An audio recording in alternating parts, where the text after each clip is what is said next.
Waalaikumsalam warahmatullahi wabarakatuh.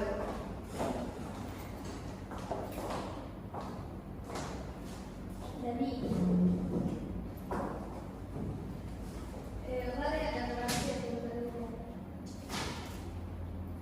kerja sama ibu kan? ya Bu.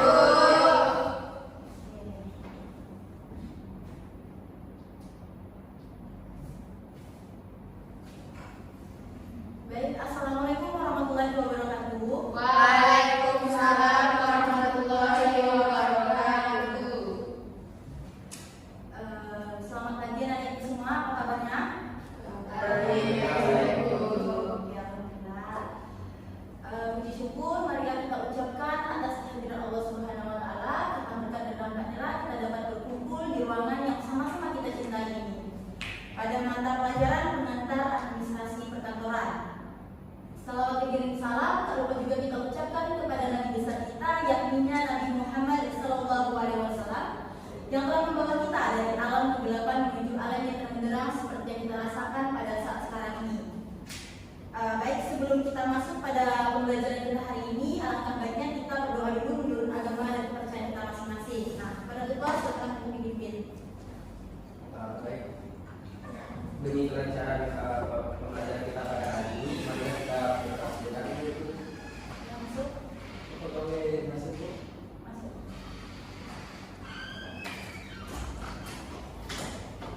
Cepat masuk berdoa. Baik teman-teman, berdoa dimulai.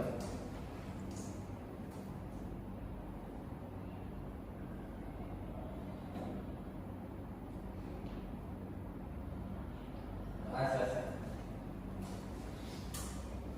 Baik, sebelum kita masuk pada pembelajaran kita hari ini, Ibu mau cek kehadiran dulu. Ada nggak temannya yang hadir di sini? Ada, Bu. Oke, ini satu-satu ya. Faizulah Kani, Ada Bu. Melati Sabti, Oke, Bu. Melisa Wanila, Ada, Bu. Mutia Rahma, Ada, Bu. dan Jafi Kazet, Hadir, Bu. Katriani, Almira Mandas, Umi Latifah, Nadia Hanifah. Nggak ada, Bu. Kenapa nggak ada? Izin atau sakit atau gimana? Ada urusan keluarga, Bu. Ada suratnya nggak? Nggak ada, Bu. Tadi ini ada sama teman, Bu. Oke, baik. Tolong nak dihapus papannya dulu nak. Yang suap. Baik Bu.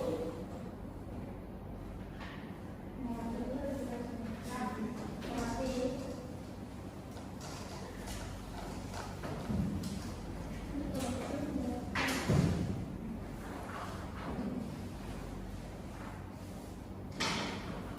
Sekarang tanggal berapa ya?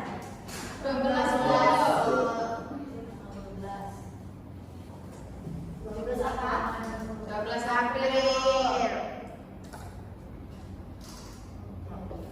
Kira-kira anak ibu ada yang tahu nggak kita hari ini mau belajar apa? Pengantar administrasi perkantoran. Ya, itu mata pelajaran kita. Maksudnya belajar tentang apa? Nggak tahu, Bu. Komunikasi Bu. Iya, kita komunikasi.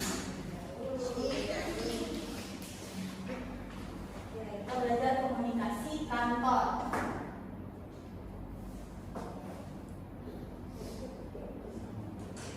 Kira-kira pernah dengar nggak yang namanya komunikasi? Pasti nggak sih ya? Bentar, Bu. Oke, komunikasi kantor.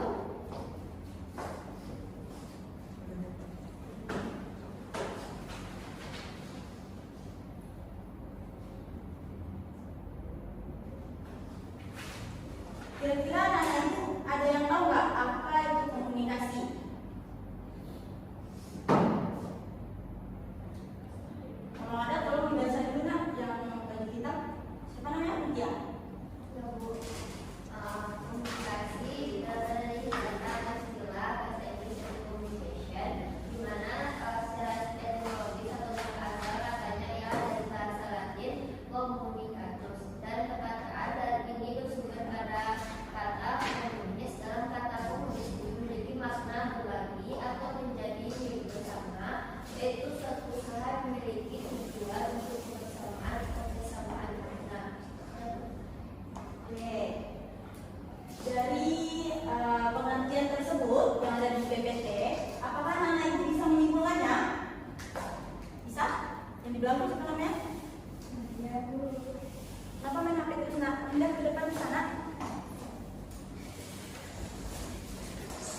yang lain ada atau langsung setuju nih sama temannya? Yang lain ada? Kok pada diam, Nak? Saya Bu. Oke. Siapa namanya? Umi Bu. Umi. Ya, komunikasi adalah proses pengiriman dan penerimaan pesan dari dua orang atau lebih Bu. Oke. Jadi dari teman-temannya tadi maka dapat kita simpulkan bahwasanya komunikasi itu merupakan proses penyampaian informasi berupa pesan, ide, gagasan dari si penyampai informasi ini kepada penerima informasi. Sudah mengerti? Sampai sini paham? Nah, dalam komunikasi itu terdapat unsur-unsur komunikasi. Ada 5. Coba sebutkan, Nak, yang di belakang. Unsur-unsur komunikasi yang pertama komunikator, yang kedua komunikan, yang ketiga media, yang keempat pesan, yang kelima tanggapan. Oke, ada 5. Dari kelima ini siapa yang dapat memaknainya? Ada nggak yang tahu apa itu komunikator, komunikan, terus ada pesan, dan juga tanggapan serta media? Paham nggak anak-anak ibu sama unsur-unsurnya ini? Belum paham? Oke, kalau belum paham dijelaskan ya. Jadi yang pertama unsurnya itu adalah komunikator. Nah, komunikator itu merupakan orang yang menyampaikan pesan, yang membawa pesan tadi ke komunikan. Nah, itu komunikan. Komunikan itu adalah si penerima pesan. Paham kan? Kalau media itu merupakan saluran channel yang digunakan dalam berinteraksi, dalam berkomunikasi sebagai sarananya. Selanjutnya pesan itu adalah tujuan dari terjadinya komunikasi tersebut. Kalau tanggapan tahu nggak? Yang tanggapan? Feedback, Iya, apa itu feedback? umpan balik, Oke, umpan balik atau respon dari si penerima pesan terhadap komunikatornya, apakah berhasil atau tidak komunikasi yang dilakukan. Sampai sini paham? Kalau memang paham, coba kita tanya dulu. Fitriani, tahu nggak media itu apa?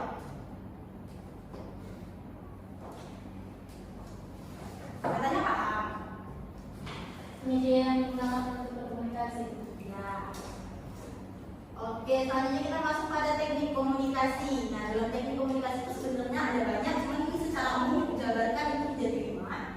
Yang pertama itu berbicara dengan tegas dan tidak berbelit-belit. Itu maksudnya dalam melakukan komunikasi kita itu harus jelas berbicaranya, menggunakan bahasa yang singkat, padat dan juga jelas. Jangan sampai nanti si penerima pesan atau komunikannya itu tidak paham dengan apa yang kita sampaikan. Jadi nanti kalian kalau menjadi komunikator memang harus menggunakan bahasa yang tegas dan singkat, padat dan dapat dimengerti. Selanjutnya yang kedua itu memahami betul siapa yang akan diajak bicara. Ini lawan bicara kita. Menurut anak-anak itu semua, kenapa kita perlu memperhatikan yang nomor 2 itu? Memahami lawan bicara kita. Yang tahu? Bu, Ya. karena kalau kita tidak memahami lawan bicara kita, maka kita tidak mengerti, tidak pembicaranya tidak nyambung. Ya, pesannya tidak sampai. Iya, betul. Pesannya tidak sampai. Memang kita memang harus memperhatikan siapa yang menjadi lawan bicara kita. Selanjutnya yang ketiga, sampaikan informasi dengan bahasa penerima informasi. Ada yang paham? Ini maksudnya anak-anak semua, kita itu harus menyampaikan informasi dengan bahasa penerima informasi. Itu maksudnya ketika kita berbicara dengan anak di bawah umur kita seperti anak TK, tidak mungkin kita menggunakan bahasa yang tinggi, ya kan? Jadi kita harus menyesuaikan dengan umur siapa sih komunikan kita harus kenal dulu. Misalkan kalau dia kecil kita harus pandai menggunakan bahasa dia. Kalau dia besar kita juga harus pandai juga menyesuaikannya. Nah, ibaratnya kayak gini. Kalau kita berbicara di masyarakat, kalau Anda nanti terjun ke dunia masyarakat, pasti banyak bapak-bapak dan ibu-ibu yang tidak bersekolah. Sementara kita menempuh pendidikan. Banyak masyarakat yang tidak tamat di jenjang SD, SMP, bahkan tidak pernah duduk di bangku sekolah. Nah, jadi nanti kalian kalau melakukan komunikasi tidak boleh menggunakan bahasa yang tinggi yang mereka tidak mengerti. Nanti akan terjadi miscommunication. Sampai sini paham? Oke, selanjutnya menyampaikan dengan kemampuan dan kadar atau penerima informasi itu sama dengan yang poin nomor 3 tadi. Terus yang kelima, sampaikan informasi dengan lembut agar berkesan, bersadar dan menimbulkan kecemasan yang mencerahkan. Dan yang terakhir itu adalah kendalikan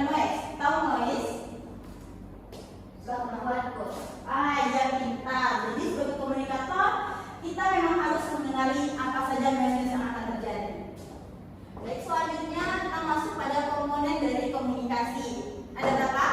5. Yang pertama apa? Dasar komunikator. Apa nak? Komunikator. Yang pertama? Apa nak? Komunikator. Komunikator. Pengirim pesan. Ini sama seperti yang tadi nak. Selanjutnya Penerima pesan. menerima pesan. Terus Pesan. selanjutnya Media atau saluran channel. yang terakhir apa nak?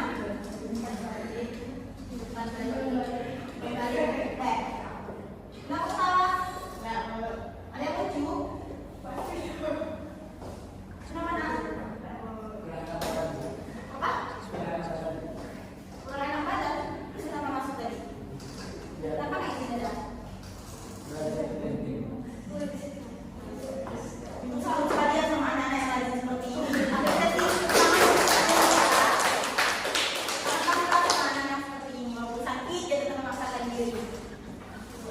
Oke, ini sama seperti yang tadi. Dalam komponen itu ada komunikator, penerima pesan, pesan, media, dan umpan balik. Paham kan tadi yang Ibu jelaskan tadi? Paham. Kalau memang paham, siapa yang dapat menyimpulkan dari pelajaran kita hari ini?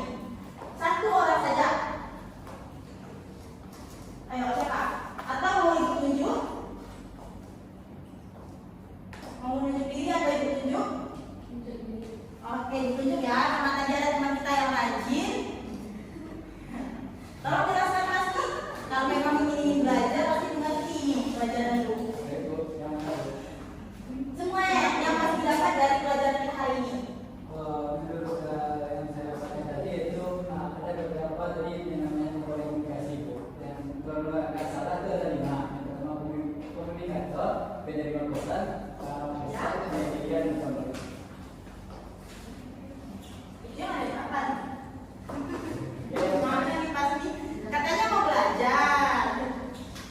Ya, berarti mana pertanyaan nggak bisa gitu. Oke, yang lain mana ada? Yang cewek masa atas sama yang cowok ada nggak? Daripada ditunjuk nih. Yang di belakang paham? Coba jelaskan sedikit saja nak. Apa yang dapat dia pahami dari pelajaran kita hari ini? Pengertian komunikasi yaitu penyampaian pesan, di mana penyampaian pesan dari komunikator kepada komunikan melalui media, di mana hasilnya akan menghasilkan feedback kepada komunikator. Ya bagus jawabannya dah. Oke.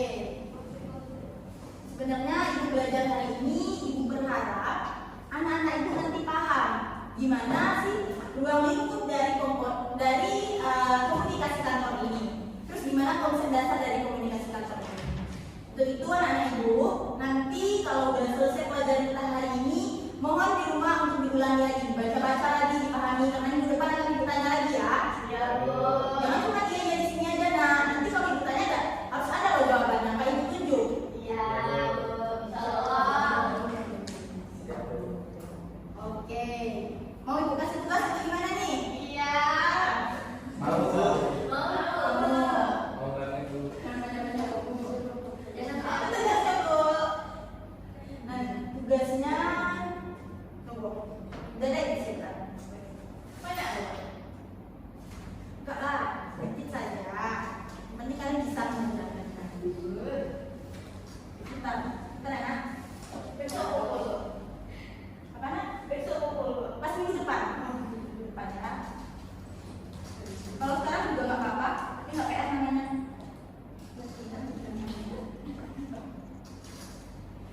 Nah, Ibu mau kalian itu membuat video yang nanti diupload ke YouTube ya. Tapi linknya dikasih ke Ibu nanti. Upload ke YouTube.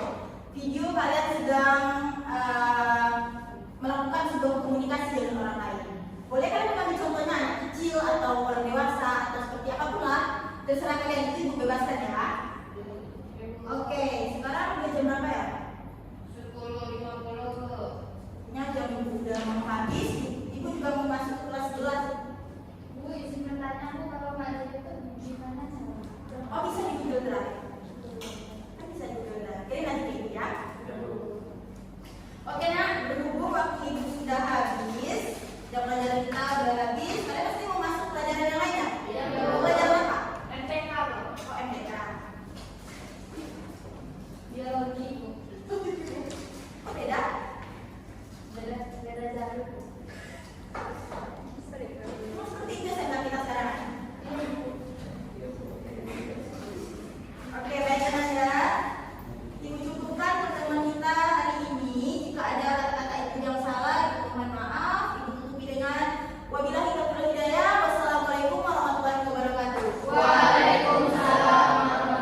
Lembar observasi keterampilan dasar mengajar yaitu keterampilan mengadakan variasi. Komponen-komponen keterampilan yang pertama yaitu variasi dalam mengajar guru. Yang pertama suara. Guru memberi variasi dalam nada suara, volume suara, kecepatan bicara muncul. Suara ibu gurunya tadi bagus dan jelas terdengar. Yang kedua mimik dan gerakan. Guru mengadakan perubahan mimik dan gerakan tangan atau badan untuk memperjelas penyajian muncul. Gurunya tadi menggunakan gerakan tangan dalam menjelaskan. Yang ketiga kesenyapan. Guru dengan sengaja memberikan waktu senyap atau hening dalam pembicaraan sudah muncul. Guru memberikan waktu senyap di saat bertanya kepada siswa. Yang keempat kontak pandang. Guru melayangkan pandang dan melakukan kontak pandang dengan siswanya sudah muncul. Ibu gurunya memperhatikan muridnya dan mengalihkan peserta didik yang duduk sendiri tadinya. Yang kelima perubahan posisi. Guru bergerak dalam kelas untuk maksud yang berbeda sudah muncul. Gurunya tadi sudah beralih tempat, bergerak dari depan ke belakang dan dari belakang ke depan, ke samping, kiri dan kanan. Yang keenam pemusatan. Guru memberikan tekanan pada butir-butir yang penting dari penyajiannya dengan menggunakan bahasa lisan seperti dengar baik-baik, perhatikan ini dan lain-lain, dan isyarat yang cocok seperti mengangkat tangan dan menunjuk jari. Belum muncul tadinya, saya lihat. Variasi penggunaan media dan alat bantu pengajaran tadi sudah muncul. Bu guru menggunakan PPT dan juga menggunakan papan tulis. Yang ketujuh variasi visual. Guru menggunakan alat bantu seperti papan tulis dan PPT tadi sudah muncul. Yang kedelapan variasi oral. Guru menggunakan berbagai suara langsung sudah muncul. Guru menjelaskan dengan suara yang langsung. Yang kesembilan variasi alat bantu dapat dipegang dan dimanipulasi. Guru memberikan kesempatan kepada siswa memegang atau memanipulasi benda-benda atau alat bantu pengajaran tadi belum muncul. Yang terakhir yaitu variasi pola interaksi dan kegiatan siswa. Guru memperkenalkan perubahan dalam pola interaksi antara siswa dengan siswa dan guru dengan siswa tadi sudah muncul. Baiklah, sekian penyampaian observer dari saya. Saya tutup.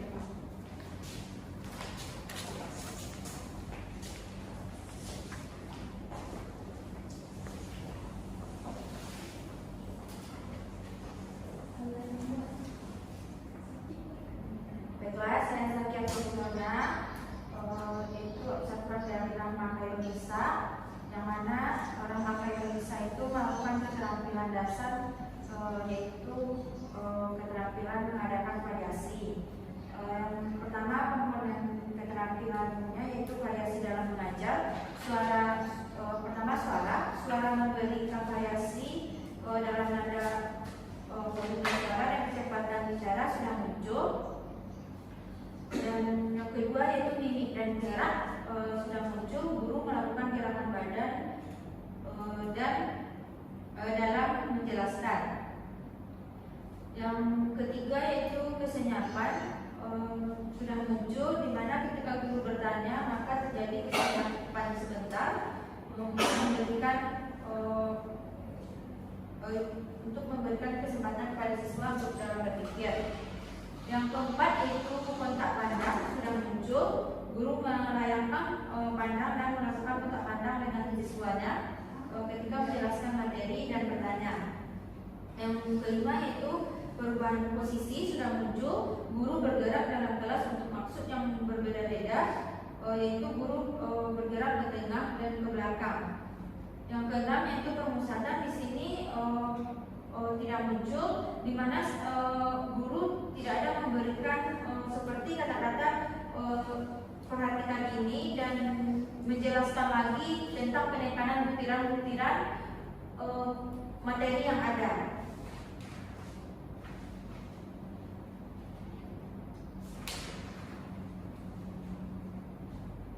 Yang kedua yaitu variasi penggunaan media dan alat bantu pengajaran, yaitu variasi visual telah muncul, di mana papan tulis. Yang harapan itu variasi oral, sudah muncul, guru sudah menggunakan berbagai suara langsung, yaitu guru menjelaskan secara langsung materi pembelajaran. Yang selanjutnya itu variasi alat bantu dan dapat dipegang dan manipulasi itu tidak muncul. Dan yang ketiga yaitu variasi interaksi. Di sini sudah muncul di mana pola interaksi guru dengan siswa, tapi siswa dengan siswa belum ada nampak. Catatannya yaitu sebaiknya guru bisa menekankan lagi pada butiran penyajian agar jelas bagi peserta didik. Sekian dari saya. Terima kasih.